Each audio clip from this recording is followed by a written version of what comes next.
Okay, so now where we need to pick up after doing the navigation stuff is we need to style all the rest of this content, right? We need to create what I refer to as sort of like a baseline styling for the rest of the content that's in the page.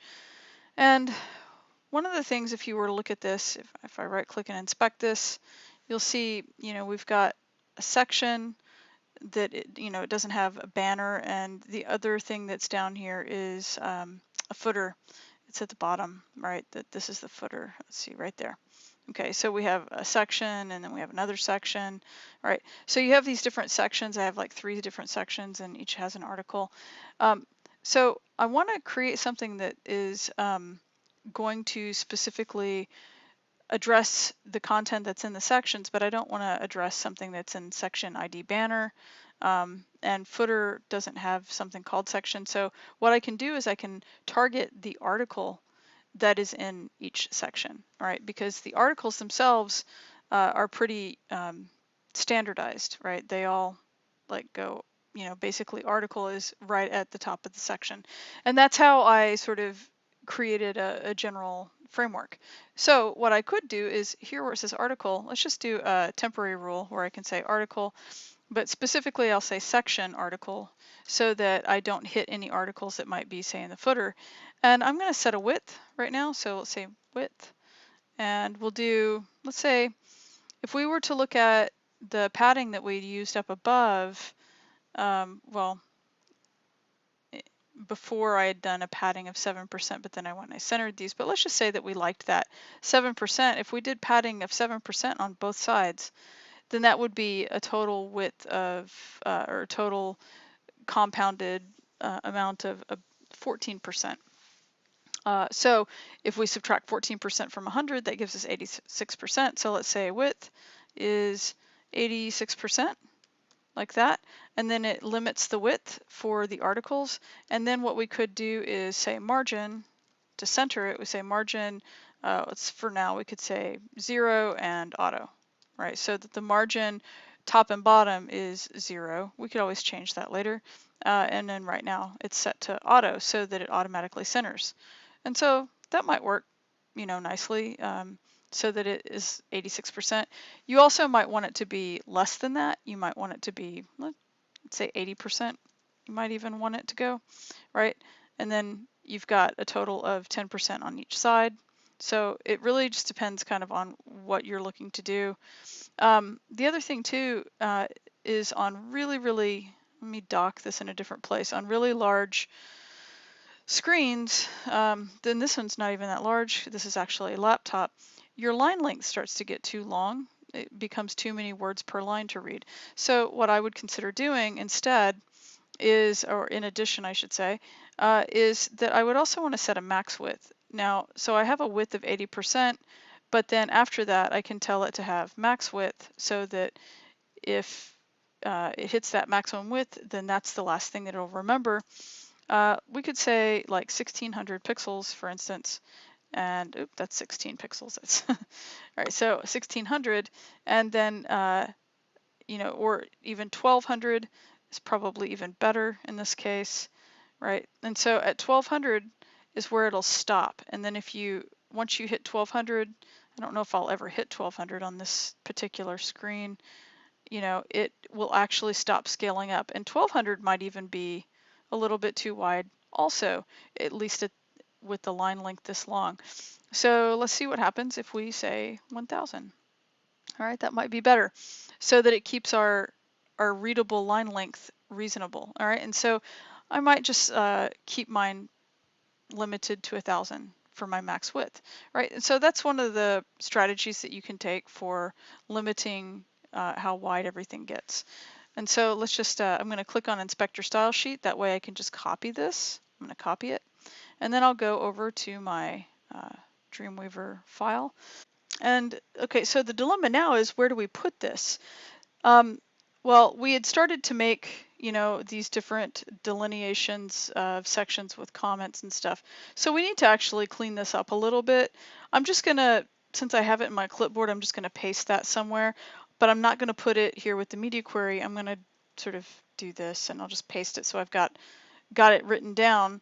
I don't want to put that inside my media query actually, and this might not be exactly what I want for my mobile view, but let's just start there and see if it's going to be okay. And the reason is that I still need to like set the width for something that's not on a desktop. We're looking at a desktop view right here, right? We weren't looking at the mobile view, and maybe these margins are too big for the mobile view, so maybe I want to adjust those and have two different places where I set the width of the article, maybe to 90%, and then in the mobile view I copy it into the media query and change it to 80%.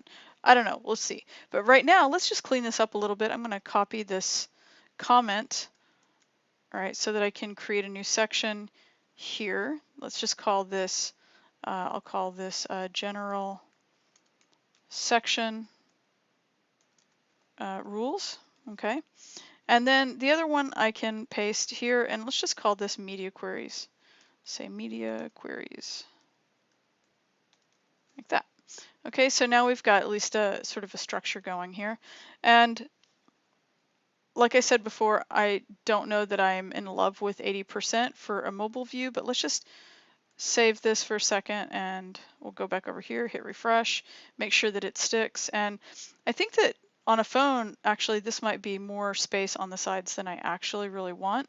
So for right now, let's just change this to 90% and let's save it, do another test. And I think I like that maybe better. I might like that better. And maybe, I don't know, let's see. Maybe even like 87%, so that there's just a little bit of extra space, yeah, on the ragged right side. Okay, and so I think that this might work for me. All right, now the thing is I don't really need, oh, it's telling me I'm low on disk space.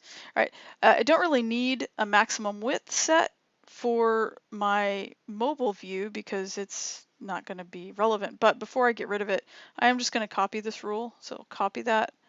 And I'm going to get rid of max width now because I don't need it for really small screens. But anyway, I'm going to come down here and I'll paste that rule here, and I actually want to tab stuff in. Okay, and the other thing I can do too here is I can make little, inside of my media query, I can make little notations that say things like banner stuff, or banner section, or whatever you want to call it. And then here I can say, article stuff, however you want to do this, right? And so you can kind of start keeping your things ordered inside of your media queries even. Okay, so if we do a save on that and come back here and do a refresh, let's close this up, and you'll see here it seems to work, and it does hit that max width, which is good. And 1000 might even be wider than I want it to be. It's okay, but I might even want to do it at like 960. Let's say 960. That's a pretty normal size for maxing out the width, and I think that might be a little bit better. Okay.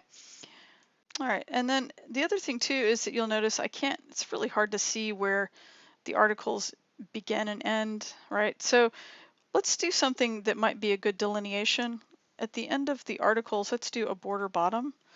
Let's try border bottom, and then let's just try 1 pixel. And this time, I want to see what it looks like if I do a dotted line. And let's go to the color picker, and I'm going to pick this orange color that I've already used and see how that fares. Okay. Now let's do a save, and we'll come back over here, refresh. And it's kind of nice to have a visual barrier there, but the one thing I don't like is how close the other typography is to that line. So I think what we might want to do is also go ahead and put some padding around our article. Let's see what that looks like. So we'll say padding, and let's just see, like, I don't know, let's see what happens at 1.5 M and see if that looks okay. Hit refresh, and then I also allowed it to go ahead and pad the left and the right, and I think I'm okay with that. And then that looks a lot better. You could do even more if you wanted. The other thing too is we haven't styled the headings yet, so like the H1s could have a little bit more so that they bump down a little further, and that would be fine. Anyway, and so this is a good start here. All right, let's go ahead and take a look at the headings. So if we jump over to our source code, you'll see that the H1s and H2s are inside of headers. Even in the banner they are, right? But we kind of don't want to affect the ones that are in the banner. We only want to affect the ones that are in the header. So we have to be careful to only target the H1s and H2s and the headers that are inside of articles and sections, okay? Because you'll notice up here in the banner, we don't have an article up there. Okay, so let's go ahead and jump back to our styles, and we can, I'm going to copy this ancestor selector, and I'll paste it right here. And actually, let me undo what I just did, because I am accidentally in my media query, and I am not sad that that happened, because I want to show you that that happens to me sometimes too. So be aware of where you're typing, because if you would only put that in the media query, then it wouldn't look right in your mobile view, and it would, you know, it would only end up looking right in your what do you call this? The bigger view, desktop. So I'm going to copy the ancestor that is in the normal mobile loading view. So let's paste that. And then I'm going to say header. All right, because remember what we said over here is that the H1 and the H2 are inside the header. Well, if we want to sort of separate that and give that some space away from the rest of the content, what we could do is say that we want padding, and let's do, we're going to do shorthand, so top and bottom, let's say, I don't know, let's just mess around with like 2M for right now. It's significant in size, but let's see if that works. And then let's say on left and right we do 0. We don't want any padding on the left and right. And so let's save that and hit refresh over here. And you can see that it does in fact set that significantly far away. And you might look at that and go, ah, that's a lot. Well, we haven't adjusted the scale yet of the heading level, so let's just see how we feel about it after we do that, and then we can come back and adjust it if we don't like it. So I'm going to copy this ancestor and paste it here and make a new descendant rule for the H1. Right, and then for that, let's first say that we're going to do text transform. I think I want this one to be all uppercase. So we'll do text transform and we'll say uppercase. And I think that I want the font size on this one. Let's say, let's try something like, I don't know, 1.65M. Let's just kind of monkey around with that for a minute. And we'll save that. Come over here, refresh. And I might be just fine with this. And the other thing too that I want to be careful of, I'm being cognizant of, you know, the size of this H1 up here. I don't want the other H1s to, in hierarchy, to overpower the one that's up here. So I think I'm fine with this one, because if you were to inspect this one, I remembered it being 2M. So 2M is significantly larger than 1.65M, but it's not so much larger that it looks bizarre. Like this looks like a reasonable kind of hierarchy for me. And the subheading I think needs to be a little bit larger. So if you wanted to kind of mess around with it in a live view, you know, you could do that so that you don't have to in the inspector, so that you don't have to take any, you know, guesses. So if I were to just, I'm just going to do H2. Let's say that we like the font size here maybe to be something like, I don't know, 1.1M. Yeah, so it's a little bit smaller than the H1, but it's bigger than it was before. All right, and the reason, if you remember why it's bigger than it was before, some people might look at this and go, well, wait a second, you know, it was larger earlier. Well, remember that it's accretive. So whenever we set the other font size for the whole body, this is going based off of that font size and increasing it even more. Just remember that, okay? Because we're not using rem. If I were to use rem, it would be significantly smaller, just as a way for you to test. See, that's a lot smaller, right? So it's going to be M. So I think I like that. Let's go ahead and I'm going to create a new rule. I'm going to copy this one and I'm just going to modify it a little bit. So we'll say that's an H2. First of all, I don't want to make that uppercase, so I'll get rid of that. And then here, I'll just change this to 1.1. We'll see what 1.5 looks like, actually. Let's do a test here. And I might be okay with that. The other thing that you could, you know, fool around with also is, you know, you could say, let's say we're going to look at that and see what happens if we were to add, for instance, a background. I don't know that it's going to look right, but you could start to play around with what happens whenever you highlight the thing so that it's got some kind of color back there. If you wanted, let's just say that you liked this. I don't. I'm not saying I do, but let's just say you liked this and you wanted to also see what it looks like so that it doesn't highlight the entire block. You could say change the display type to something like inline block. Oops. So that it starts to behave sort of like inline, doesn't take up the whole block, but it still behaves as a block level element. So, I mean, that's just something you could kind of mess around with, in terms of like giving it more padding or whatever. Let's say you could do that. Let's say padding is 1em all the way around. I mean, I don't like that. I'm not saying that I like that, but you could sort of monkey around with this and kind of start seeing what happens if you start to adjust these things, and then you can turn these things on and off and so on. You could take that off and leave the padding on, for instance, right? So those are some things you can mess around with in the inspector. The other thing too that I actually did want to take a look at is to see if I change the color of that heading to something else, something that maybe picks up on another color in here. And if I do this, what's nice is then if I just randomly pick some color based on the word, I can click on the color picker and then I can start to make adjustments and see what that would look like, and then I could move the slider around and play with that. The other thing too is that now I've got my color picker. I can actually go and sample from an existing color on the page, which is kind of nice. So I could pick that color, and then now I know that I'm in the same hue. I could just slide it down in the value range so that I know that I'm not off in terms of like having a different value, and I know it's in the same general range.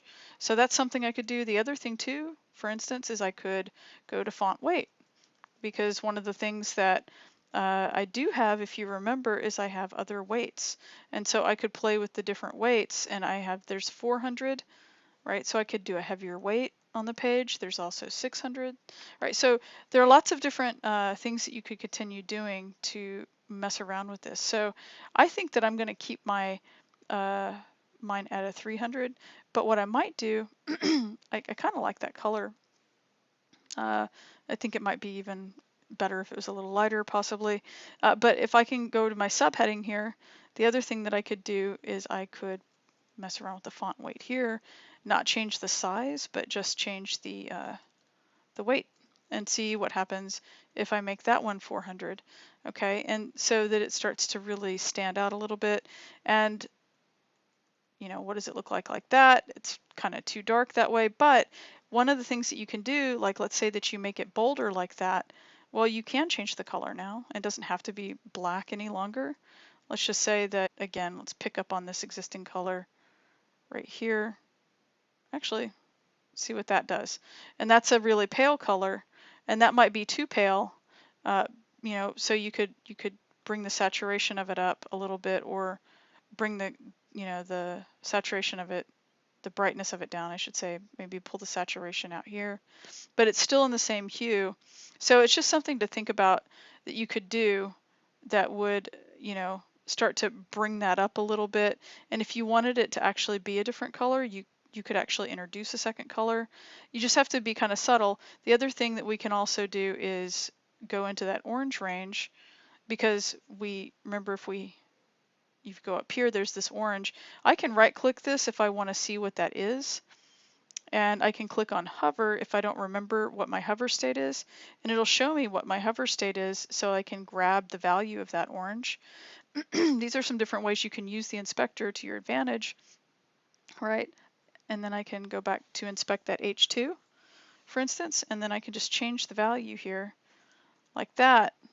Okay, and that's obviously very, very heavy. That color is very heavy.